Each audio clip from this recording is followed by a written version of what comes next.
Karisma, SPDI, MPDI, CT, CT. Oke.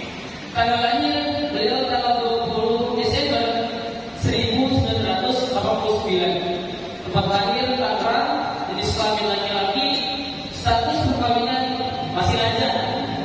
Ayo bilang. Oke, lanjut ke keluarga negara yaitu Indonesia, beragama Islam. Alamat beliau, alamat tetap ya, Jalan Haji Rian, RT 02, RW 02, nomor 6, Bendar Baru, Pamulang, Tangerang Selatan, Banten. Ada yang benar nggak? Jauh, jauh semua. Oke.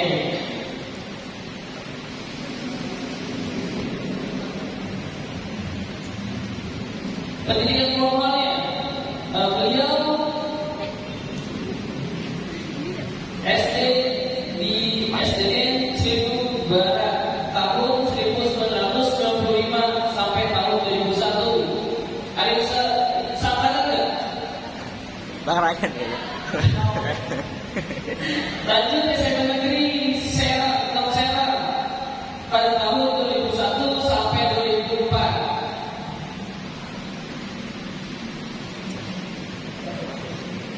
Matian 62 Serang tahun 2004 sampai 2007. Jurusan IPS.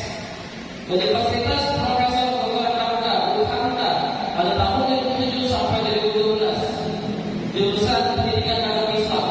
Pasca sarjana Universitas Negeri Gorontalo 2013-2015 pendidikan. Pendidikan lain komputer pada tahun 2013 sampai 2014.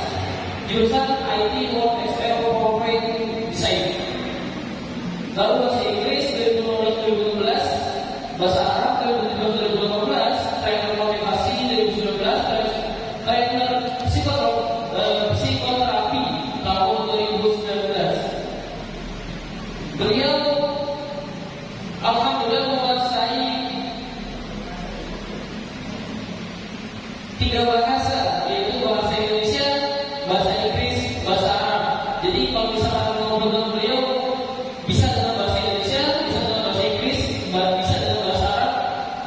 Korea, singkat dulu ya.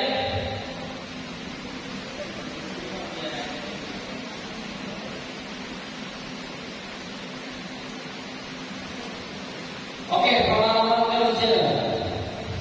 Ini sedikit saja. Ini yang pertama beliau pengalaman kerja pertama yaitu jadi bagian TU tahun 2010-2011 di SDN Bendar Baru 2.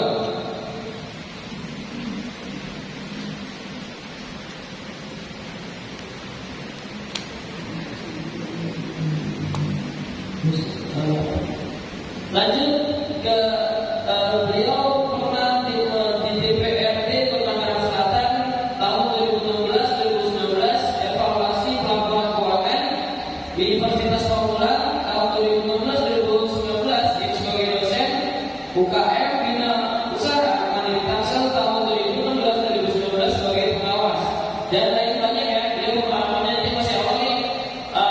Kita salah semua ilmu beliau karena banyak pengalaman yang beliau sudah dapatkan gitu.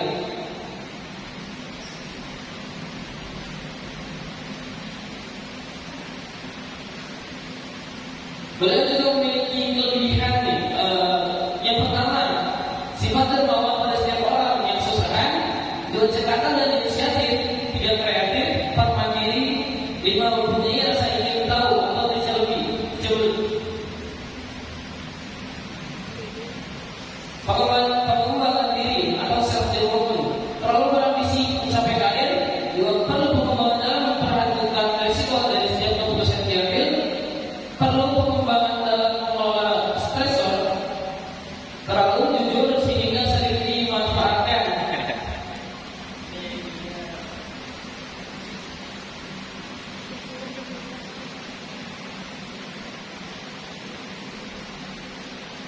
Oke, yang terakhir kita ambil beliau dari segi pengalaman organisasi. Beliau ini Yang pertama, dia basketball ketua, pencaksilat, merpati putih, IMM UHK, KMM, BEM UHK, Teater Hijrah, Paduan Suara UHK, Rohis FDP, kelas inspirasi Gorontalo, dan yang terakhir UKM Bina Usaha Tangsel.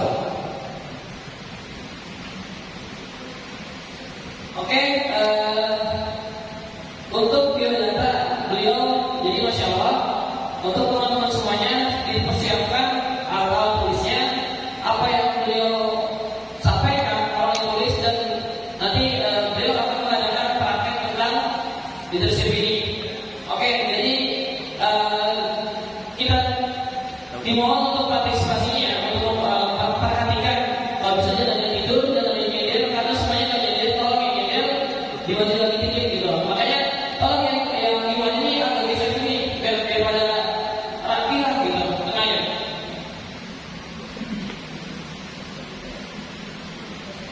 Ayo.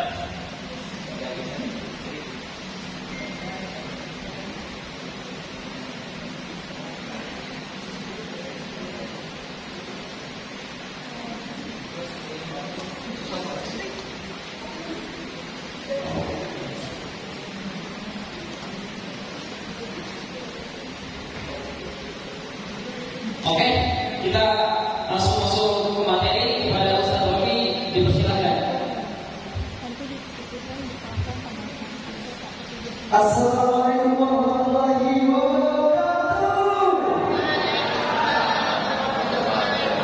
Bukan semangat, harus lebih semangat ya. Assalamualaikum warahmatullahi wabarakatuh. Waalaikumsalam warahmatullahi wabarakatuh. Kalau kata orang kurang satu kurang paham, jadi lebih paham lebih jelas. Assalamualaikum warahmatullahi wabarakatuh. Waalaikumsalam warahmatullahi wabarakatuh. Alhamdulillah wa syukurillah wa ni'matillah wa la hawla wa la quwwata illa billah. Puji syukur dari Allah Subhanahu wa taala di momentum kebesaran kita yang selama ini bertumbuh adalah di saat lahirnya Rasulullah SAW dan bertepatan kepada pengurus baru KUBZ dan Imam IMMAD yang saya kejar Universitas Semula. Alhamdulillah kita bisa bermuajah, bersilaturahmi, bertemu bersama secara langsung dengan tema pengkaderan merajut umat generasi milenial anak bangsa untuk menggapai cita dalam membangun peradaban yang luar biasa. Tepuk tangan untuk kita semua. Jadi saya di sini ya, saya orangnya memang nggak bisa diem. Tapi dengan saya nggak bisa diem, mudah-mudahan kalian juga ikut terbawa suasana, karena nanti kita sebentar akan memasuki materi kepemimpinan atau leadership dalam konsep Islam. Sebelum itu saya ingin memperkenalkan diri terlebih dahulu. Nama saya Robi Karisma, saya asli Pamulang, dan alhamdulillah saya bisa bertemu dengan mahasiswa-mahasiswa hebat, generasi-generasi hebat yang akan melanjutkan estafet perjuangan bangsa ini. Karena sang pelopor negeri ini Soekarno pernah berkata, berikan aku 10 pemuda, maka akan mempuncakkan dunia. Ketika kalian mendengar kata pemuda, maka konsep dalam diri kalian adalah memberikan semangat itu terus-menerus sampai kalian kembali kepada yang Maha Pencipta. Baik, singkat saja, pada kesempatan ini saya nggak terlalu formal banget, karena nanti kita akan menghidupkan briefing. Kita isi materi dulu, nanti kita ada salinan games. Jadi teman-teman biar supaya ngantuk, supaya tetap semangat, supaya tetap have fun. Karena nanti kita akan memberikan satu pemahaman kepada teman-teman gimana sih jadi pemimpin atau leadership yang baik. Oke, next. Slide-nya.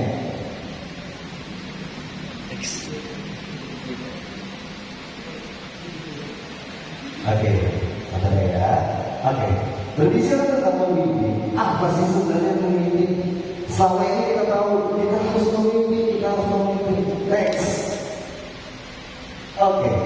Berbicara tentang pemimpinan adalah berbicara tentang bagaimana memberikan pengaruh yang besar terhadap diri kita, keluarga kita, dan orang di sekitar kita.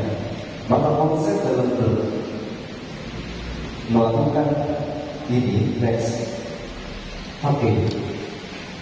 Dalam definisi kepemimpinan yang perlu dipahami adalah suatu proses mempengaruhi seseorang untuk menjadi dirinya sendiri, untuk mencapai tujuan, untuk mencapai keinginan, untuk mencapai keberhasilan dalam hidupnya. Lalu dibuatkan dengan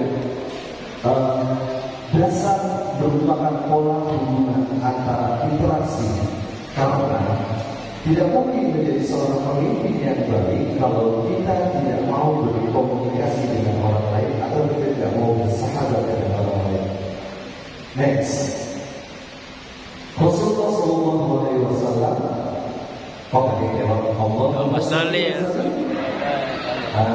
ciri seorang Muslim yang baik ketika mendengar Rasul sebagai kasih Allah Subhanahu wa Ta'ala, kita harus mengucapkan takbir kita, hormat kita kepada Rasulullah SAW.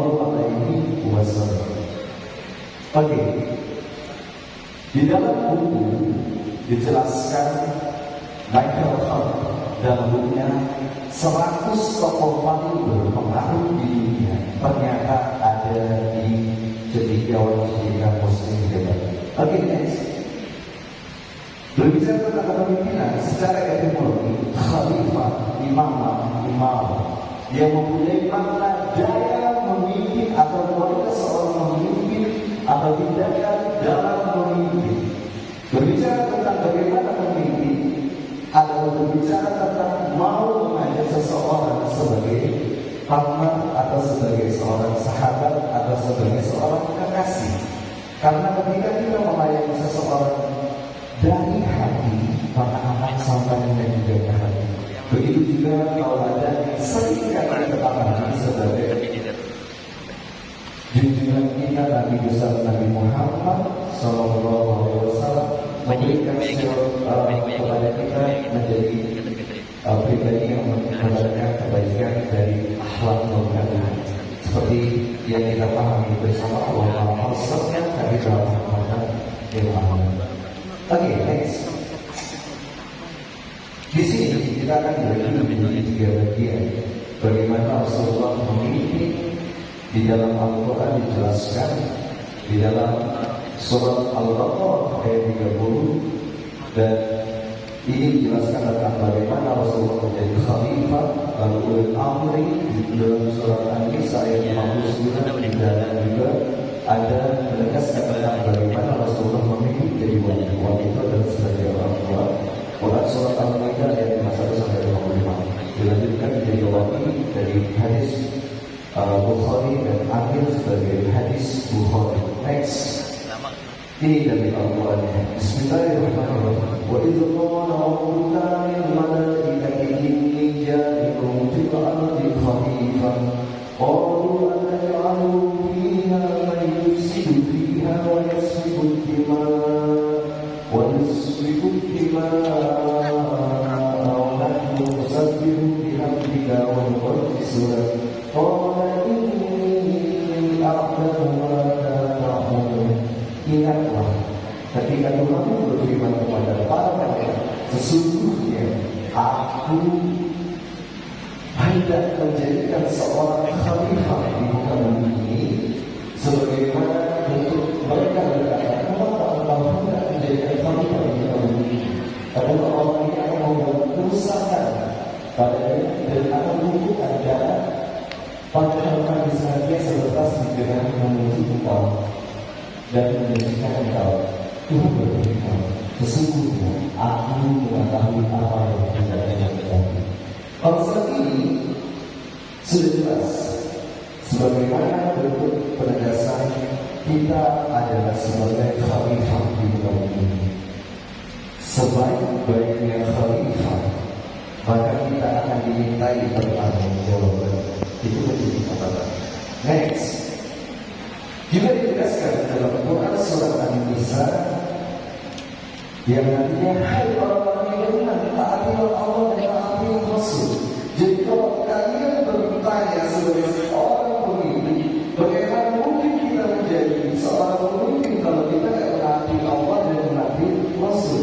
Karena kita sebagai seorang muslim dan muslimah, kita akan menjadi contoh leadership ketika kita harus benar-benar mampu bertanggungjawabkan tentang kepemimpinan kita, tapi sebelum itu kita juga mempertanggungjawabkan kepemimpinan kita untuk diri kita untuk menaati Allah dan menaati Rasul.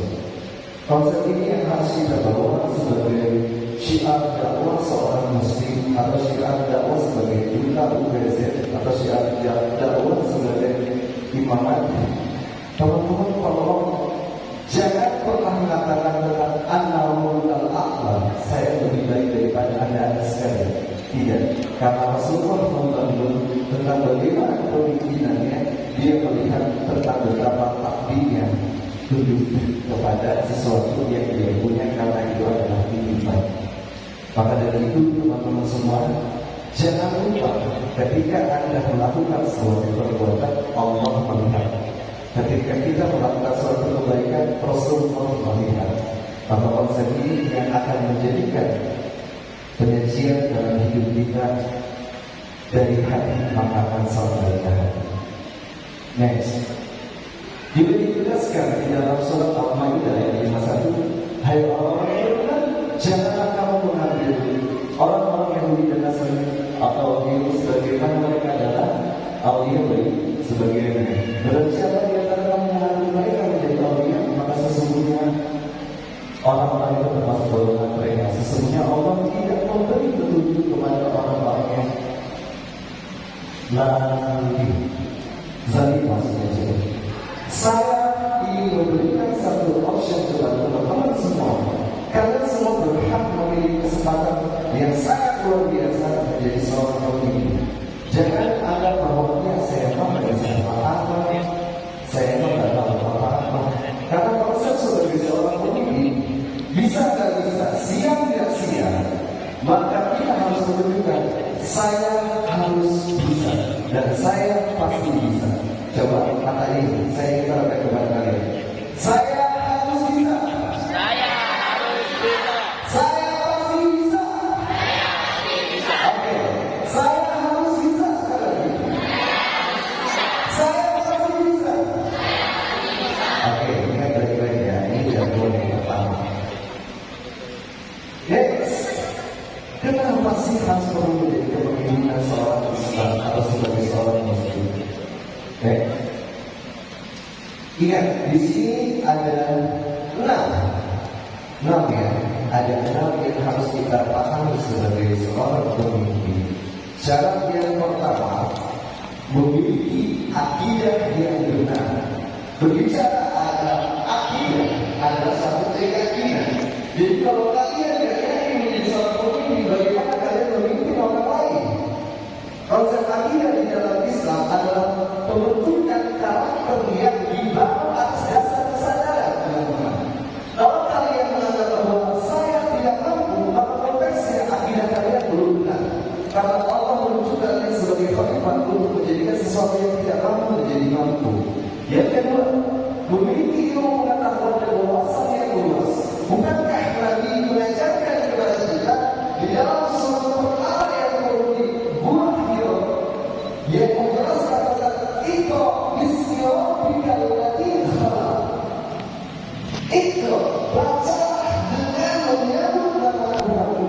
Ormas ini adalah mengatakan kepada Muhammad, kepada ilmu pengetahuan, bahwa sesungguhnya seorang muslim wajib menuntut ilmu. Jangan orang muslimah cuma ada di masjid, cuma ada di pesantren, pakai sarung, pakai baju gamis. Enggak, konsep muslim itu semuanya harus berpengetahuan. Bukan hanya identitas secara pakaian, tapi menunjukkan intelektual muslim sebagai unggulan. Yang ketiga, memiliki akhlak yang mulia. Bukankah tadi Kiai Sofian pernah mengajarkan kepada kita, ketemu sama orang menjadi ciri khas seorang muslim mengucapkan salam. Salam bukankah itu menjadi suatu doa? Dan mencoba sama itu hukumnya wajib akan menjadi doa juga. kita juga. Jadi barang siapa teman-teman yang ingin menjadi seorang khalifah, maka terbangkanlah salam di setiap penjuru di saat ketemu dengan orang lain. Itu menjadikan identitas diri kita semua sebagai seorang muslim. Memiliki akhlakul karimah, menjaga setiap pandangan, mengucapkan sesuatu yang tidak menyakiti orang lain. Bukankah di dalam ciri Rasulullah mempunyai gelar yang sangat luar biasa? Yang kita ketahui bersama, yang pertama Sidi, yang kedua, yang ketiga, yang keempat. Oke, teman-teman semuanya sudah pada hafal, dan ini tolong menjadikan penanaman karakter di dalam hidup kita sebagai seorang muslim yang punya akhlak yang empat tadi. Jadi contoh itu hafalkan. Next. Belum maksudnya kembali lagi. Oke. Memiliki kecakapan yang keempat, manajerial atau administratif dalam mengatur berbagi urusan. Seorang pemimpin yang jenius, saya katakan, dia mampu memberikan peluang sangat maksimal. Bukan hanya tentang urusan tanggung jawab terhadap dirinya, tapi di organisasinya juga. Bukan hanya di organisasinya juga, tapi di keluarganya juga. Bukan hanya di keluarganya juga, tapi di masyarakat dan di lingkungannya juga. Ini adalah contoh yang sangat luar biasa yang harus dimiliki oleh kalian semua. Selanjutnya, memiliki passion untuk menjadi perubahan. Konteks passion ini adalah menjadi salah satu identitas kita. Kita sebagai seorang muslim bukan hanya memakai lagi baju koko, sarung, atau yang perempuan pakai hijab, tapi menjadikan identitas fashion kalian yang menjadi ikonik, unik, ciri khas kalian. Maka kalian tidak perlu gengsi ketika ketemu sama orang memakai baju, ketemu sama orang pakai baju muslim, ketemu sama orang memegang Al-Quran, karena itu adalah fashion kalian. Bukankah tanda-tanda seorang muslim dan muslimah menjadi seorang yang beriman, selalu mencintai Al-Quran sebagai pedoman? Maka itu menjadikanlah fashion kalian sebagai seorang muslim. Jadi ngomongnya tentang Al-Quran, ngomongnya tentang hadis, ngomongnya juga tentang organisasi dikaitkan dengan apa yang kita ketahui di dalam Al-Quran, apa yang kita ketahui di dalam hadis. Saya tidak obrolannya juga terlalu takut, tapi ada dasarnya sehingga di dalam Al-Quran. Ini yang membedakan organisasi kalian dengan organisasi yang lain. Yang terakhir, memiliki keberanian untuk mengeksekusi atau memutuskan. Seorang pemimpin tidak boleh pelin-pelan, salah atau benar itu urusan belakang, karena kita dididik sebagai seorang pemimpin untuk berproses.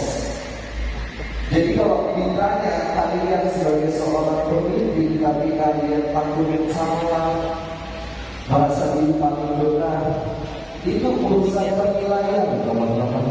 Karena seorang pemimpin adalah menjalani prosesnya sebagai khalifah, tapi juga dia punya tanggung jawab yang harus benar-benar dijaga sebagai mandat atau sebagai tanggung jawab, bukan hanya untuk dirinya, tapi untuk dirinya di masa mendatang beserta orang-orang yang dia perjuangkan. Oke, next. Di sini ada level tangga kepemimpinan Rasulullah. Ini menjadi identitasnya. Please teman-teman, pulang dari sini identitas ini diamalkan, dan ini menjadi ciri khas kalian ketika pulang dari sini, menjadi pribadi yang luar biasa maksimal. Yang pertama, dicintai. Bukankah seseorang yang dicintai itu selalu ditunggu kedatangannya? Yang kedua, dipercaya, amanah. Ketika dia menjalankan segala sesuatu, dia bertanggung jawab. Contoh, dia tepat waktu, itu sudah termasuk. Dia tidak mengecewakan orang lain, itu juga sudah termasuk.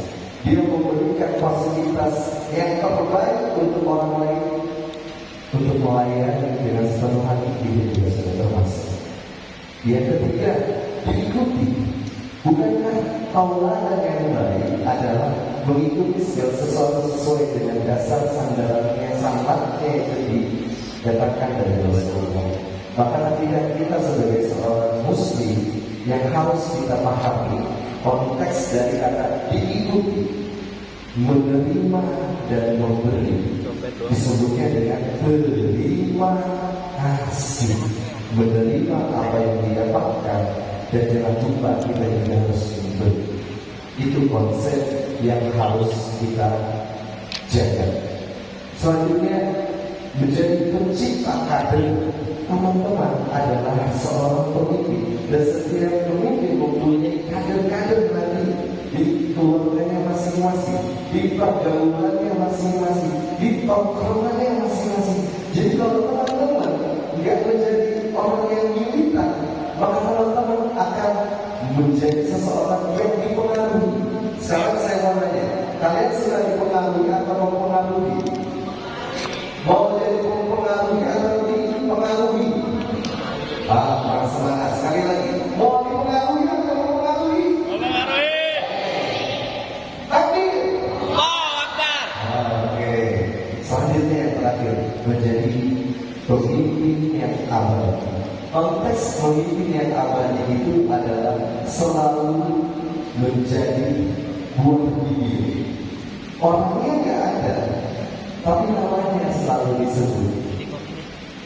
Jadikan setiap langkah kalian bertemu dengan siapapun menjadi kesaksian. Kok dia beda ya? Kok sesuatu yang spesial ya? Kok dia selalu teringat-ingat ya? Kenapa ya dia bisa seperti itu? Itu yang harus kalian tahankan. Bagaimana seorang Rasulullah mencontohkan orangnya nggak ada nih, tapi namanya abadi di dalam Al-Quran, menjadi pengingat di seluruh antara dunia, menjadi kemaslahatan penyiar, menjadi rahmat itu setiap muslim yang ada di seluruh dunia, bahkan menjadi syafaat untuk kita sebagai seorang muslim.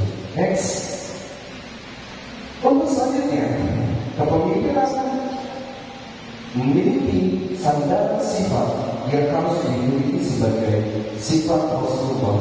Tadi yang saya sebutkan sini amanah, tarbiyah dan pokoknya. Jangan jadikan ini menjadi beban, tapi ini jadikan sebagai rahmat. Ketika kalian menerima itu menjadi rahmat, maka Allah dan Rasul akan selalu senantiasa melindungi diri kita dimanapun kita berada. Maka ini yang harus kita tanamkan dalam kehidupan kita. Next, kepemimpinan berdasarkan rukun Islam. Ingat, kita sebagai seorang muslim mencintai Allah, mencintai Rasul, harus bersandarkan dengan sanad yang tepat. Sanad yang tepat ini adalah menjadikan obat ciri khas kita sebagai seorang muslim. Bukankah setiap seorang muslim wajib mengucapkan kalimat bersyahadat dalam setiap hari? Bukankah setiap muslim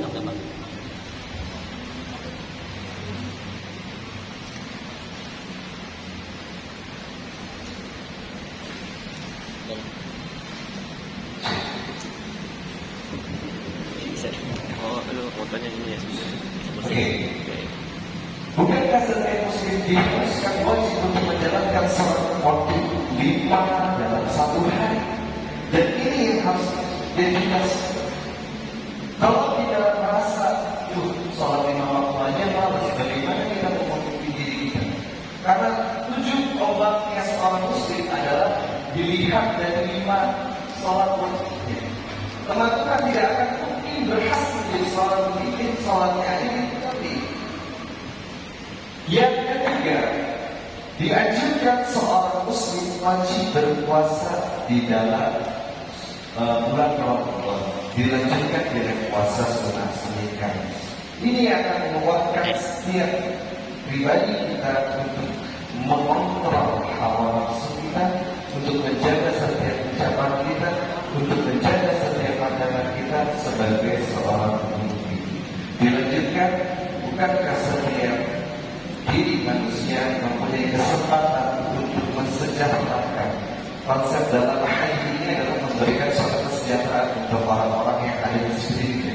Ketika kalian tahu bahwa Islam mengajarkan yang mau untuk berangkat pergi haji bukan konteksnya yang ada uang, tapi yang mau.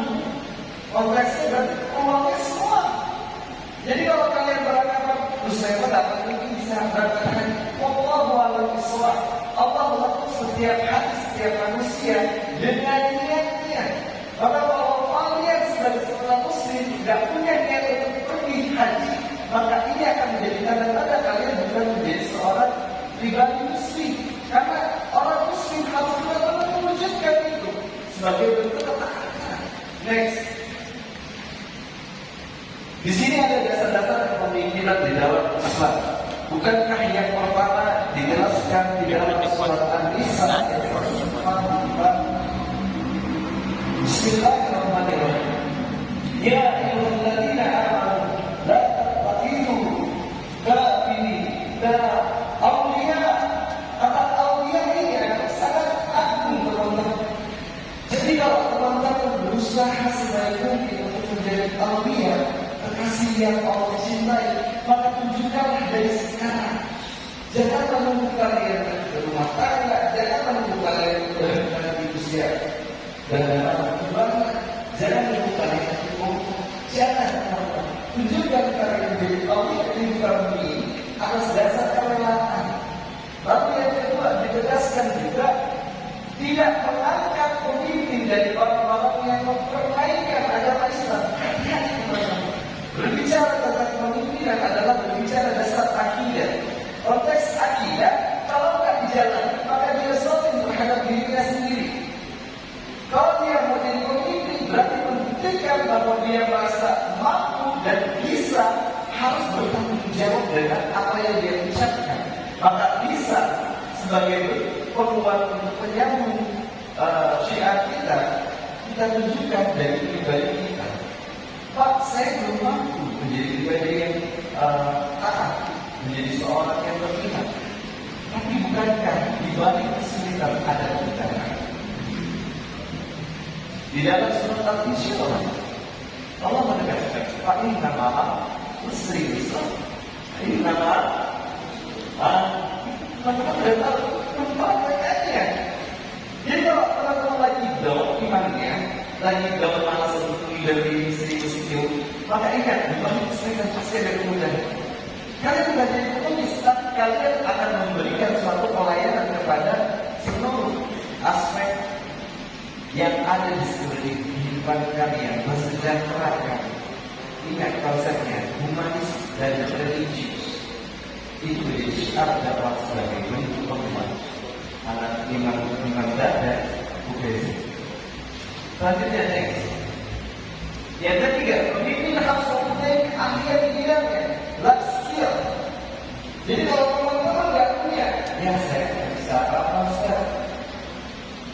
Hei, jangan tidur. Hei, jangan makan. Karena Allah memberikan kelebihan kepada kalian itu nggak ada fondasinya. Apa tubuh kalian? Kalau kalian bilang, Pak, saya nggak ada modal. Itu tubuh kalian bisa menjadi satu sinergi yang luar biasa kalau kalian melakukan dengan maksimal. Akal diberikan untuk berpikir, tubuh diberikan untuk bergerak. Maka konteks dalam sana hati ini dikatakan mau action. Boleh saja mau salah mau benar itu penilaian. Tapi konteksnya kalian dakwah syiar diniatkan karena Allah. Jadi yang lain udah mentang. Bukankah kalau kalian naik tangga level, banyak sekali orang yang bilang, ngapain sih kita berkelas dapat ruginya enggak? Konteks untung dan rugi itu dalam Islam jauh pemahamannya. Karena konteks untung rugi dalam Islam ditanyakan sebagai bentuk keberkahan. Ini yang teman-teman harus bersyukur. Karena kalian mendapatkan keberkahan dari sekian banyak keringat yang kalian cucurkan untuk memberikan hal yang baik untuk orang-orang yang ada di sekitar kalian. Yang keempat, pemimpin harus bisa diterima. Jangan mau jadi pemimpin di masa untuk menerima. Hati-hati dengan kata-katanya. Jangan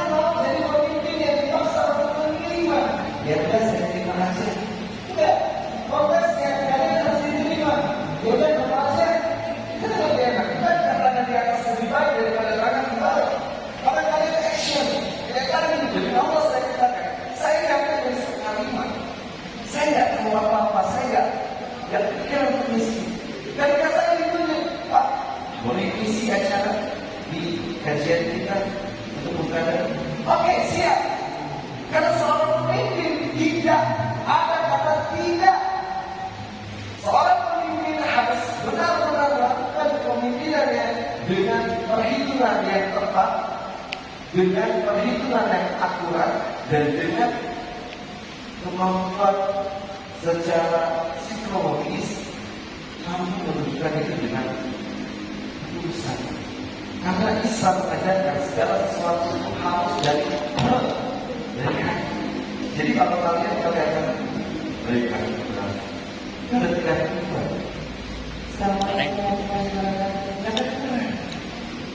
Kalian yang mampu. Jadi kedatangan saya di kelas ini, ya, seringkali itu saya perhatikan ada juga kayak saya datang, gak tahu nih orangnya saya nggak sebutin, apa gitu. Terus dia nggak menjelaskan apa-apa, langsungnya berlimpah. Ini apa maksudnya? Saya nggak menyebut orangnya. Dan nggak jelasin gitu, bisa terima kasih gitu, permisi gitu. Ya, ini menjadi satu pembelajaran untuk kita. Jangan itu hal yang biasa. Tapi yang menjadi sesuatu pemahaman ketika kita datang, kita mau bantu ini atau enggak. Next. Yang kelima, pemimpin harus mengutamakan dan membela dan mendahulukan kepentingan umat. Hati-hati teman-teman. Setiap pergerakan kalian Allah catat menjadi tanggung jawab yang besar, umatnya besar. Maka menunjukkan dalam hal tersebut dengan maksimal. Saya tidak mau mengatakan kata tidak, dan saya tidak mau mendengar kata tidak. Ketika kalian sudah berbicara tentang umat, maka kalian harus menunjukkan. Dan itu yang saya harapkan sampai saya bisa begini. Jadi tidak ada kata tidak dan kata tidak mampu atau tidak bisa. Karena konteksnya di dalam Islam semua harus siap, semua harus bisa. Kita belajar dalam. Yang karena pemimpin harus memiliki bayangan sifat-sifat Allah. Sifat-sifat wajib bagi Allah ada berapa? 20. Ada 2. Kita bareng-bareng. Wujud Kita bakal khalafatun lil hawadisi yamu binafsihi wa naniyat kudrat iradat ilmun hayat sama besar kalam qadiran muridan aliman hayat sami'an.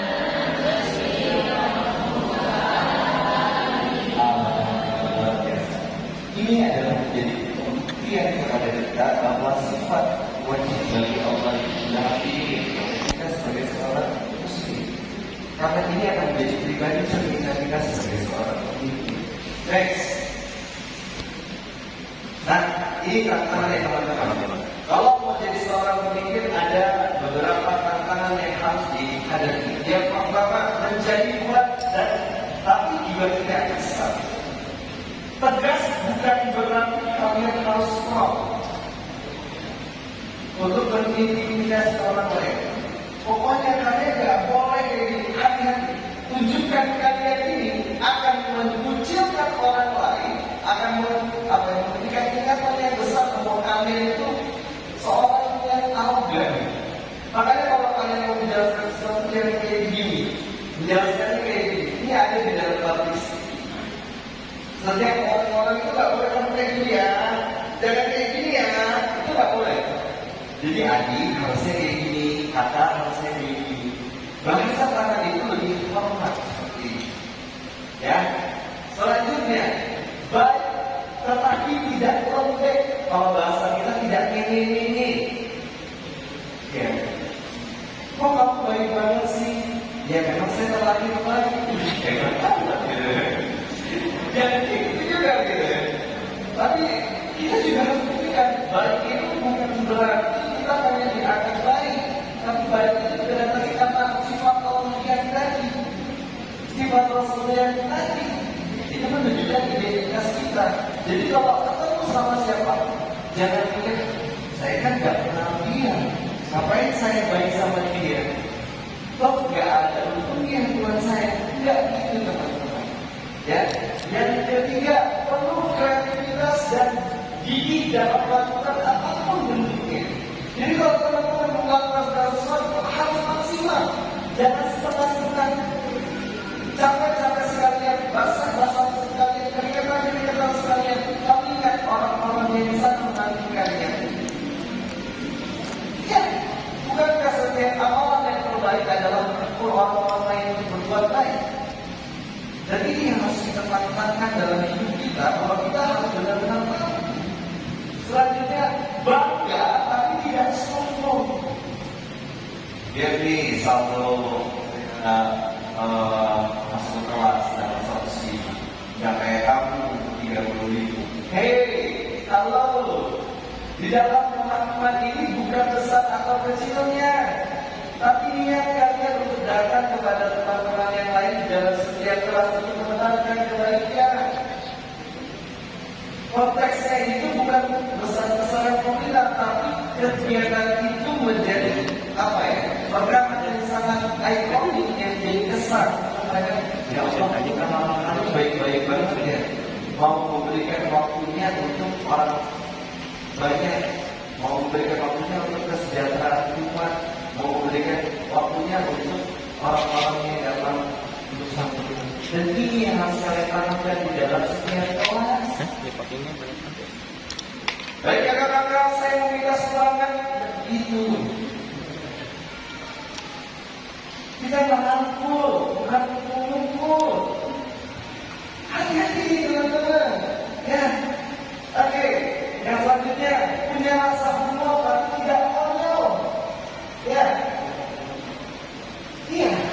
Karena seorang yang humoris itu selalu dicintai. Coba tanya sama yang perempuan, lebih suka sama ganteng atau lebih suka sama humoris? Bohong, bohong. Bohong kan? Katain, tenang. Oke, lanjut.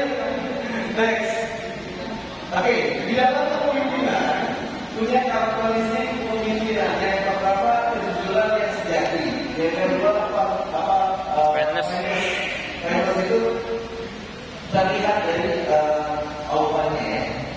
Terus pengenalan diri sendiri, fokus pada amal soleh. Ingat ya, ini berbicara tentang amal teman-teman. Kita lebih hebat, tapi juga membawa misi. Ya, kita hebat tapi membawa misi. Misi kita adalah kesejahteraan bersama. Maka konteks ini Allah dijadikan sebagai misi bulan kita bersyukur. Lalu selanjutnya spiritual yang tidak dogmatis. Hati ya, berbicara tentang dogmatis adalah sesuatu yang sangat krusial. Dogmatis itu adalah sesuatu yang krusial ketika kita nggak paham dengan dasarnya. Jadi kalau kamu disuruh sama saya cuma disuruh sama guru saya kayak gini. Sandarannya bukan hanya terhadap kata guru saya, tapi berkaitan tentang Quran dan hadisnya ada dasarnya. Jadi jangan langsung main diterima aja ya. Jadi pemahaman harus dicari dari sesuai yang lain. Selanjutnya bekerja lebih efisien. Nah, bekerja lebih efisien adalah bentuk bekerja cerdas. Seorang muslim harus cerdas.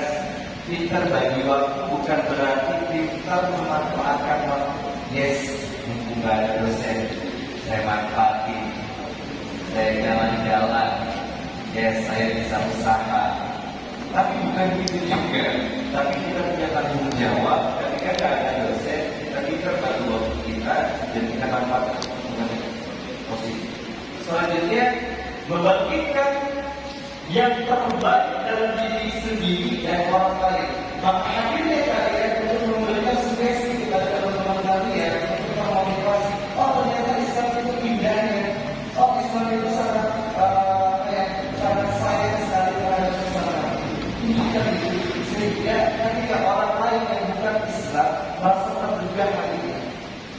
Saya belajar dengan kawan-kawan yang non-muslim, tapi saya tidak melakukan secara ada mengklasifikasikan seseorang. Dan ini yang harus kita kembali.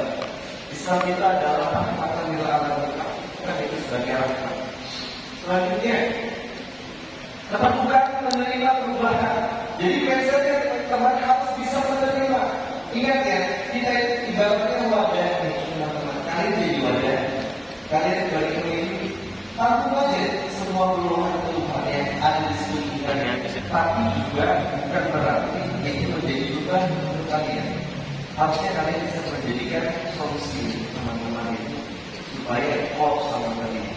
Kalian itu adalah wadah umat untuk kalian bisa berpakaian dengan teman-teman kalian. Jadikan pelayanan itu sebagai pelayanan yang terima. Sebagai organisasi yang baik atau sebagai pimpinan yang baik, maka kita harus melayani dengan teman-teman. Selanjutnya, visioner tetapi fokus pada persoalan yang dihadapi. Ketika teman-teman menghadapi satu permasalahan, ingat coachnya. Kalau ada permasalahan berarti Allah sayang sama kalian. Kalau enggak, Allah sayang sama kalian, enggak mungkin diberikan permasalahan dalam hidup kalian. Bukti cintanya Allah memberikan satu permasalahan dan kita enggak dianggap sebagai seorang yang mampu. Maka kalau kalian ada dengan masalah, alhamdulillah, yes, saya dapat masalah. Kalau begitu saya harus cepat-cepat bisa membuktikan bahwa saya mampu menghadapi masalah tersebut. Itu yang berikan tauladan kepada Kanjeng Nabi Muhammad terhadap teman-teman. Ketika dia dipuji, penghinaan, dia membuktikan dengan kasih sayang. Ini yang luar biasa. Lanjut, kalian juga harus mempunyai doing the right thing. Ini yang paling penting. Gak perlu menunggu nanti, tapi sekarang. Jadi kalau kalian ibaratkan, kalian itu bukan bergerak. Kalian ini makhluk hidup yang harus bergerak, harus visioner, harus mampu menjadi diri yang terbaik. Kalian bukan bergerak yang di depan baru jalan. Ayo, tukang kue yang menumpak. Isi kita itu cuma serata untuk semua. Jadi jangan tunggu. Nanti aja kalau disuruh. Gak ada ceritanya kayak gitu. Sebagai seorang pemimpin, ya, saya akan menjadikan diri saya sebagai contoh yang baik. Untuk mendapatkan ibadah, untuk mendapatkan amal yang baik, maka saya harus membuktikan itu dengan kesungguhan hati. Untuk mendapatkan ridho dari Allah, hati-hati. Niat itu akan menguatkan mental kalian dan niat itu juga akan menjatuhkan mental kalian. Kalau nanti ditepati dengan baik. Disiplin, tetapi tetap fleksibel. Ini yang sering dicontohkan oleh para dosen-dosen dan orang-orang. Sangat disiplin. Ingat, kayak tadi pagi, budaya dan cerita. Ini kok biar tepat waktu. Katanya seorang muslim, harusnya muslim itu harus on time. Dan ini yang harus kalian buktikan bahwa kalian adalah pemuda yang disiplin. Jadi kalau kalian hukum tidak menunggu, nanti aja yang lain nanti belum ada datang. Enggak gitu teman-teman. Kalian, oke, saya harus berangkat. Saya sudah siap. Kalau perlu 10 menit sebelum hari H, kalian sudah siap. Dan ini yang harus dibiasakan adalah kemampuan dari diri sendiri. Kalau kalian menjadi pribadi yang baik, harus mencontohkan diri kalian sebagai diri yang baik juga.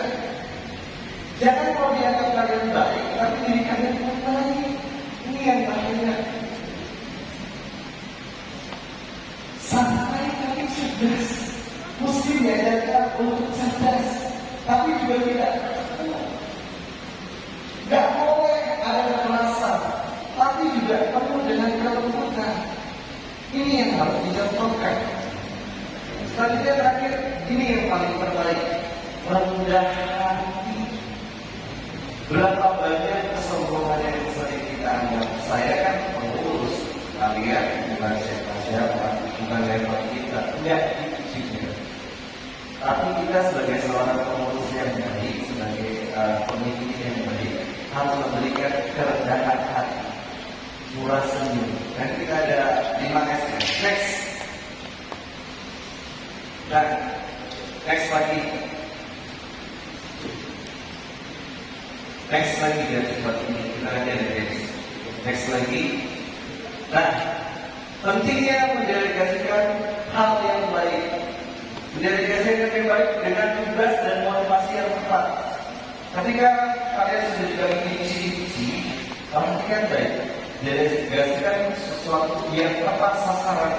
Atau emang ada tepat sasarannya, langsung cepat-cepat untuk mencari sasaran yang tepat.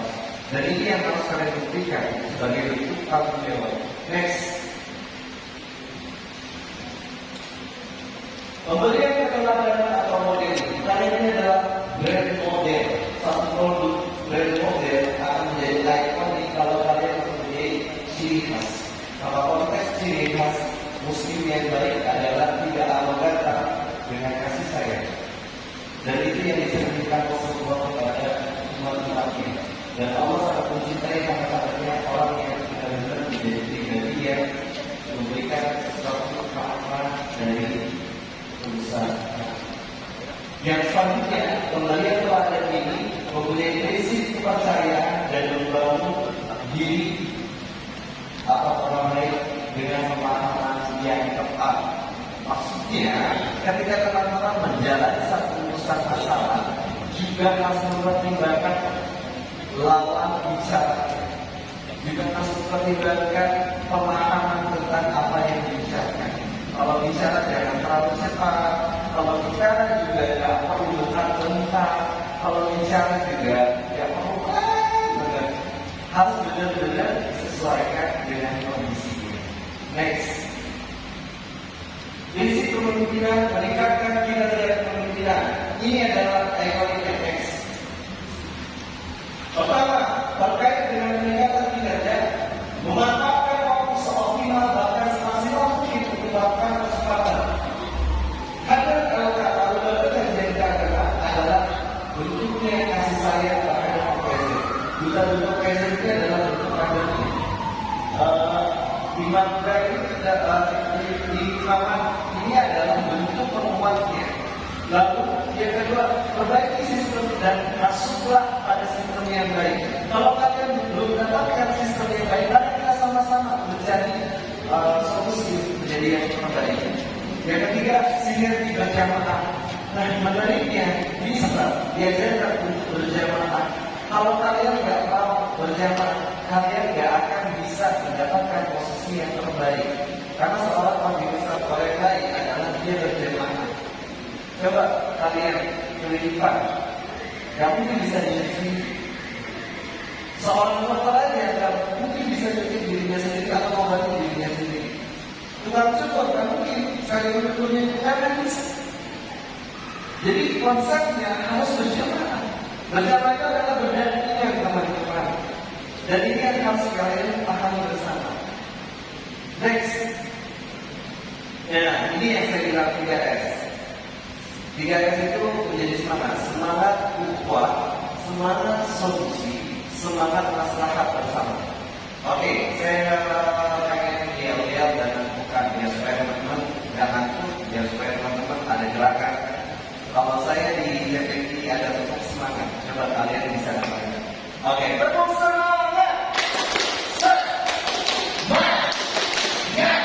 Semangat. Oke, ulang sekali lagi. Biar lebih semangat. Tepuk semangat. Semangat. Oke, semangat lebih semangat. Waktunya untuk kalian progres di dalam diri kalian. Kalau kalian mindsetnya optimis, maka selanjutnya kalian akan menjadi pribadi terbaik. Dan ini harus teman-teman buktikan. Next. Ketiga, terkait dengan bentuk prinsip yang harus lebih baik daripada kemarin. Bukankah bisa diajarkan sesuatu yang baik itu menjadi pribadi yang terbaik dalam setiap hari? Jadi kalau kalian jaga, maka konsep yang terpenting adalah perlu mencoba. Dan hanya ketika kalian ada lubang, kemarin kalian masuk ke dalam lubang itu, maka konsepnya tidak mungkin akan masuk ke lubang yang sama. Dan Islam mengajarkan sesuatu yang baik itu harus lebih baik lagi. Konsepnya akan puas mati dalam Islam. Melakukan sesuatu yang terbaik itu bukan untuk kepentingan diri sendiri, tapi untuk kemaslahatan. Lanjut. Yang keempat, terkait dengan semangat bekerja yang dikatakan oleh hadis Rasulullah SAW, Bekerjalah untuk duniamu seolah-olah kamu akan hidup selamanya, dan beramallah untuk akhiratmu seolah-olah kamu akan mati esok. Ini adalah jawaban yang harus kalian tanamkan di dalam diri kalian sebagai seorang pendidik. Jangan pernah kalian merasa mengeluh tentang apa yang kalian lakukan, karena dunia itu cuma sebentar, teman-teman. Levelnya kita akan masuk ke dalam hakikat yang abadi. Maka konteks ini yang harus disinkronkan di dalam pemahaman. Ketika kita melakukan segala aktivitas karena Allah, maka kita cari ribut, cari berkahnya, cari hidupnya, cari rahmatnya. Dan ini yang harus ditanamkan sebagai seorang khalifah. Lanjut. Yang kelima, 5 jenis pemimpin. Yang pertama, ada dibutuhkan, tidak adanya dirindukan. Kata ini sangat luar biasa. Adanya dirindukan, tidak adanya dibutuhkan, tidak adanya dirindukan. Dan ini menjadi gelar yang sangat memberkati. Tanamkan di dalam diri. Yang kedua, adanya dibutuhkan, tidak adanya tidak berpengaruh. Dan ini yang sering kali terjadi pada diri kita. Yang ketiga, adanya ada dan tidaknya sama saja. Yang baru dalam kasih. Dan rasanya tidak benar sekarang kan. Tapi biasa-biasa aja jadi tidak berpengaruh apa-apa juga. Ya, ya. Yang keempat, adanya yang besarkan, tidak adanya tidak berpengaruh. Tindakan cuma repotin doang. Orang bantuin, kalau nyusahin, gitu kan? Sering ngerti orang kayak gitu kan?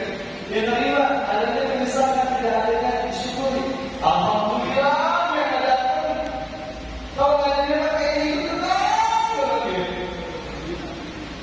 dan ini adalah jenis-jenis pemimpinan yang sering kali kita temui. Next, baik, habis. Tapi jangan khawatir, saya punya games. Saya jadi sama, masih dalam beberapa menit lagi. Benar-benar ini langsung.